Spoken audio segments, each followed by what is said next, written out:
అయితే ఇందాకలా అడిగినట్టు మీరు నమ్మని సిద్ధాంతం what you don't believe in అనే పరిస్థితి వచ్చినప్పుడు నేను ఈ పాట రాయను అని ఎవరికైనా దర్శకుడికి చెప్పే అవకాశం సందర్భాలు ఏమైనా అలా ఏమైనా వచ్చాయి? ముందర చెప్పే ఎప్పుడు కూడా సాధారణంగా యువకుల మీద రాసేటప్పుడు వాళ్ళని కిర్రెక్కించే విధంగా రాయను. ఇది నా బేసిక్ కండిషన్, నా పరిమితులు అవి. స్త్రీని అవమానపరిచేటట్టు రాయను. ఇవాళ ఐటమ్ అనే మాట ఈ దేశంలో తెగ చెల్లుతుంది. ఇవాళ ఐటమ్ అనే మాట వాడుతున్నారు. స్త్రీని ఐటమ్ అనని సిగ్గు లేదా మనిషికి? తన ఉనికికి ఆధారభూతమైనటువంటి స్త్రీని ఐటమ్ అనడం. ఐటమ్ ఏంటి? అసలు మనిషి కనీసం సిగ్గుపడడం మానేశాడు. తన ఉనికికి ఆధారభూతమైనటువంటి స్త్రీని కృతజ్ఞుడిగా ఉండడం మానేసి ఐటమ్ అని ఒక మాట మాట్లాడుతూ, మొన్న కూడా ఏదో ఒక చర్చలో ఒక వ్యక్తి నాతో అన్నాడు, పేరు అనవసరం, ఒక ఐటమ్ గల పాట రాయవలసి వస్తే రామాయణం రాస్తారట. ముందర ఐటమ్ గల మాట వెనక్కి తీసుకో. ఫస్ట్ మగవాడి చూపుల ఆకలికి ఆహారంగా తన దేహాన్ని అర్పించవలసిన దౌర్భాగ్య స్థితిలో స్త్రీని ఉంచడం నీ తాలూ దౌర్భాగ్యం, నీ దౌర్భాగ్యం, నీ దౌష్ట్యం, నీ దౌర్జన్యం, నీ తాలూకు దుశ్చీలత. దీన్ని బట్టి ఐటమ్ గల పాట రాయడం ఏంటి? అలాంటి సిచ్యువేషన్స్ వస్తాయి. స్త్రీ అయితే అనకూడదా? కొంతకాలం నేలకొస్తాం. స్త్రీ పురుషులు అనేవి బయోలాజికల్ డిఫరెన్సెస్. రూపాయి అనేది కోణం నీకు తీసుకొచ్చిస్తా, అది షోలే సినిమాలో చూపిస్తాడు. ఇట్లా వేసినప్పుడు అరే రెండు పక్కల బొమ్మే ఉంది, రెండు పక్కల బొమ్మే కానీ రెండు పక్కల బొరుసే కానీ ఉన్న నాణ్యం తీసుకెళ్ళి ఇస్తే ఎక్కడైనా రూపాయిగా చలామణి అవుతుందా? సో రెండిటి ద్వారా ఒకటిని గుర్తించడం అనేటువంటి ఒక సృష్టి సత్యం ఏదైతే ఉందో అలాగ మానవుడిని స్త్రీ పురుషులుగా మార్చింది అంత తప్పిస్తే, మొట్టమొదటి బేసిక్గా హ్యూమన్నెస్ ఇస్ దర్. హ్యూమన్నెస్ అని ఒక మాట ఉంది. మానవత, మానవీయత. అదే ఉదాత్తమైన సుగుణం కాదు, ఒక ఫినామినన్. ఆ ఫినామినన్లో స్త్రీ పురుషుల భేదం ఎక్కడ ఉంది? ఎనాటమీలో స్త్రీ గుండె వేరా చెప్పుడా? ప్రతి జీవగణం కేవలము ఆ సంతానోత్పన్నత కోసం, ప్రాకృతికమైన ఒక అవసరం కోసం. అలాగే ప్రతి విషయాన్ని రెండు ద్వారా ఒకటి చూడటం. మనకి ఒక విషయాన్ని చూడడం రెండు కళ్ళు ఎందుకు? అటు ఇటు చూడమనా? ఒక విషయాన్ని నడవడం రెండు కాళ్ళు ఎందుకు? అటు ఇటు నడవమనా? సో ఇవాళ మనం వాడుతున్నటువంటి టెక్నాలజీలో కూడా మొత్తం టెక్నాలజీకి అంతటికి మూలాధారమైనటువంటి భాష ఇది బైనరీ లాంగ్వేజ్.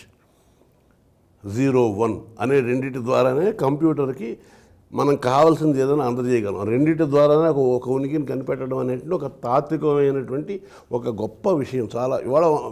సో ఆ విధంగా చూసుకుంటే బేసిక్గా స్త్రీ కూడా మనిషి. స్త్రీ కూడా మనిషి ఏమిటి? స్త్రీ కూడా మనిషి అని చెప్పి లైసెన్స్ ఇస్తావేంటి? నువ్వు మధ్యలో నువ్వే పడవి. అసలు నీ ఉనికికి ఆధారపోతాం వారు. సో ఇలాంటి, అందుకనే సినిమాలో స్త్రీ గురించి ఎప్పుడు రాయవలసి వచ్చినప్పటికీ కూడా మొట్టమొదటి తల్లి, ప్రకృతి, ఈ రెండింటినీ గుర్తుపెట్టుకో. ఈ రెండు లేకపోతే నీకు అసలు ఊపిరే లేదు, ఆయువే లేదు.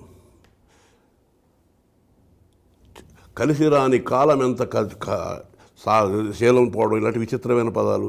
స్త్రీ ఆత్మహత్య చేసుకొని చచ్చిపోవడం, దాని సమయంలో రాసినప్పుడు రాశాన్ని మనకి విచిత్రమైన సామెతలు కూడా పుట్టించారు మన సంస్కృతిలో. ఆడదుగా పుట్టడం కంటే అడవిలో మానే పుట్టడం మేలు, ఆడదిగా పుట్టడం కంటే అడవిలో మానే పుట్టడం మేలు. అంత దౌర్భాగ్యంలోకి దింపేసేదాకా హింసిస్తూనే వచ్చారు. కలిసిరాని కాలం ఎంత కాటేస్తున్నా, చలి చిదిమేస్తున్నా కూలిపోదు వేరు ఉన్న తరువు ఏదైనా, తనువే మోడైనా. ఆయువును పంచే ఆడదానివమ్మా నువ్వు, లేకపోతే భూమిపై ఆయువును పోసే ఆడదానివమ్మ, బేలపై నువ్వు కూలితే నేలపై జీవముండదమ్మా, మనసు కాస్త కలతబడితే మందు ఇమ్మని మరణాన్ని అడగకు, కనుల నీరు తొడుచువారు ఎవరు లేరని చితి ఒడికి చేరకు. కన్నీటిని తొడవటానికి చితి మంట కాదా ఆధారం, సాటి మనిషి వేలు కావాలి.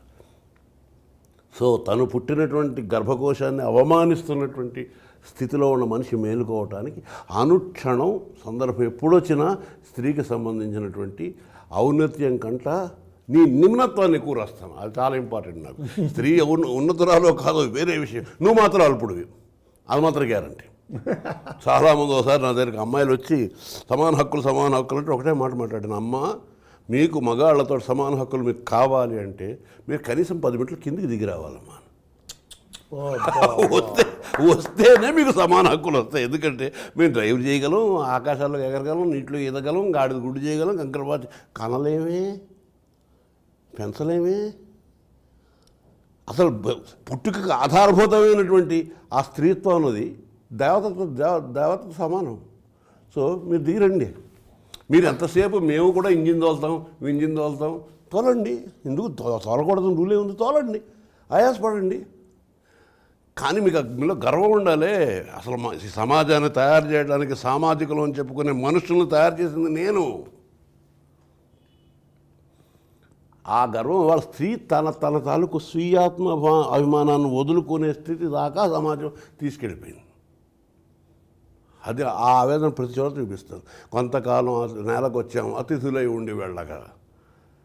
కోటలైనా కొంపలైనా ఏవి స్థిరాస్తి కాదు.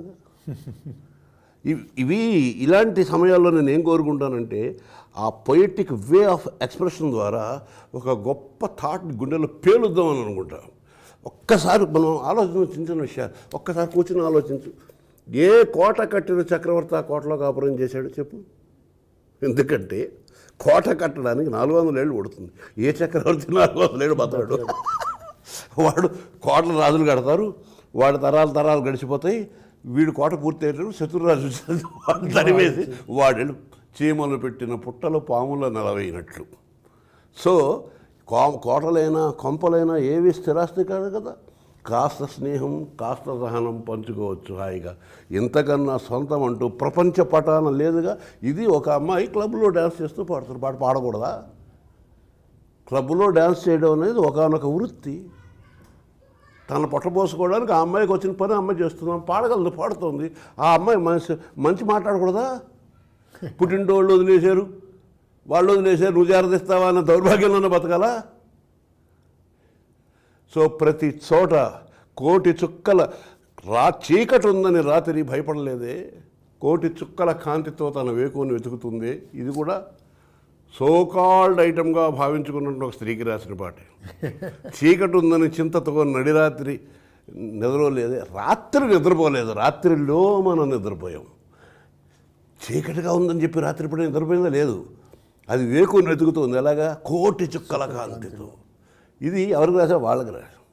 సో అవకాశం దొరికిన ప్రతిసారి ఆ గౌరవించవలసిన బాధ్యతను గుర్తు చేయడం, అదే మనం చేస్తున్న ఉపకారం ఏం కాదు, వాళ్ళకి చేస్తున్నటువంటి ఉపకారం ఏమీ కాదు. అది మనని